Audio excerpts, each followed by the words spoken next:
दोस्तों, आदाब, सलाम, नमस्कार। बिहार के कद्दावर नेता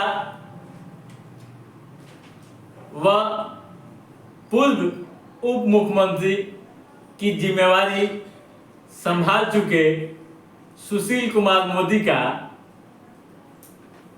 निधन हो गया।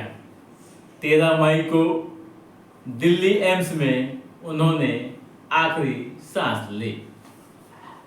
वे कैंसर रोग से पीड़ित थे। इसकी जानकारी खुद उन्होंने मैसेज के माध्यम से दी थी। दोस्तों, उनके निधन के बाद उनके सियासी सफर व उनकी संपत्तियों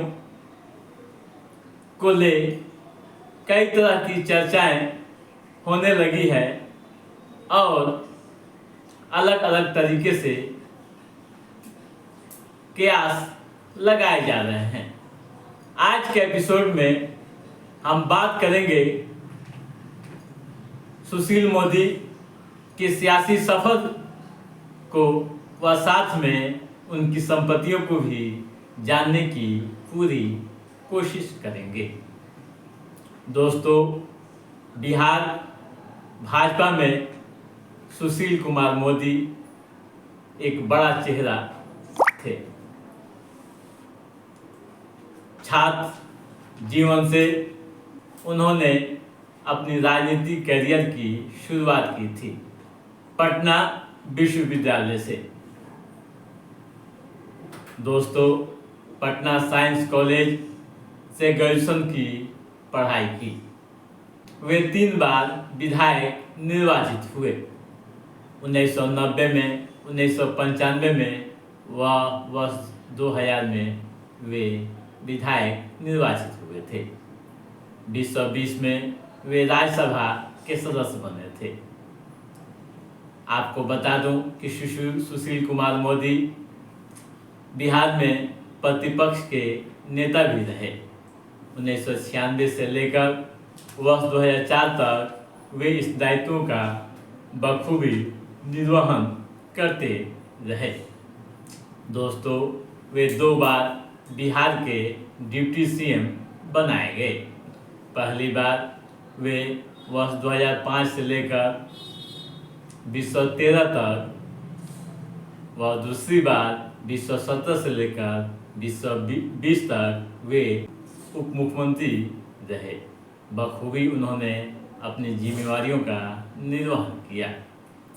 दोस्तों, 1974 में जेपी आंदोलन के समय उनकी सक्रियता देखी गई थी।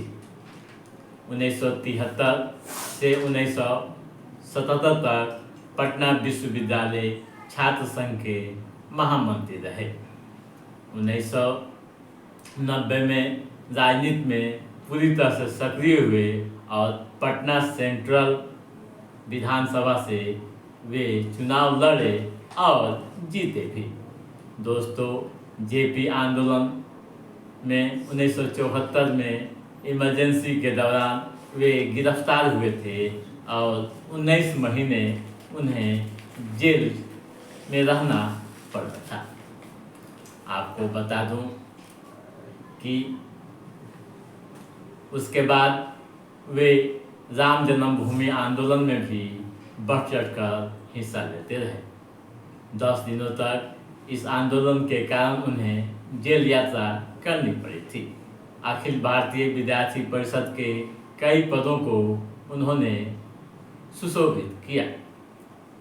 दोस्तों, 5 जनवरी 1952 को पटना के एक मारवाड़ी परिवार में उनका जन्म हुआ था। ईसाई धर्म की लड़की से उन्होंने शादी की।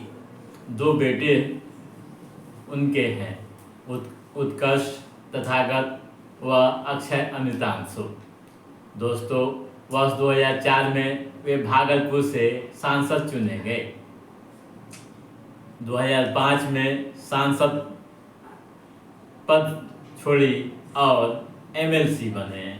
उसके बाद उन्हें डिप्टी सीएम बनाया गया।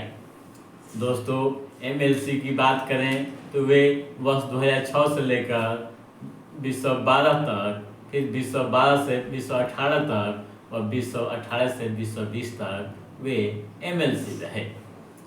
2011 में वे राज्य वित्त व मंत्रियों की अधिकार समिति के वे अध्यक्ष रहे। 2013 से 2017 तक वे प्रतिपक्ष के नेता के तौर पर अपने दायित्वों का निर्वहन करते रहे। 2017 से 2020 तक वे जीएसटी काउंसिल के सदस्य बनाए गए। वे अर्नल अर्बन डेवलपमेंट के सदस्य थे। दोस्तों, वे आरएसएस के आजीवन सदस्य रहे और मुख्यमंत्री नीतीश कुमार के वे काफ़ी करीबी माने जाते रहे हैं। ये हुई उनकी सियासी सफ़र की प्रमुख जानकारियाँ।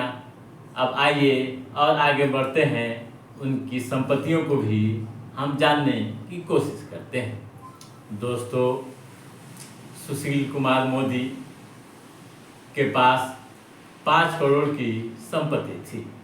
उनके पास 42,000 रुपये कैश थे। LIC की एक पॉलिसी थी। गोल्ड ज्वेलरी भी उनके पास 5 लाख रुपये की थी। उनके बेटे के पास 21 लाख रुपये का सोना था। 2019 में दाखिल अपने चुनावी हल्फनामे में इसकी जानकारी उन्होंने दी है। नोएडा में 19 लाख रुपये का एक फ्लैट भी है और 17 लाख उनके ऊपर देनदारी थी।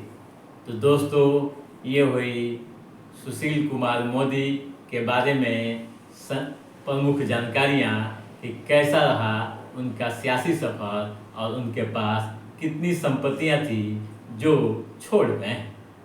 तो साथियों, आज के इस एपिसोड में बस इतना ही। हमारा ये एपिसोड कैसा लगा आप लाइक और कमेंट करके हमें ज़रूर बताइएगा।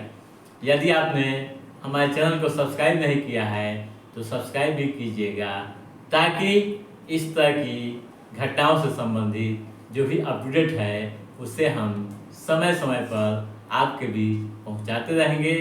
तब तक आप अपने दोस्त को दीजिए इजाज़त।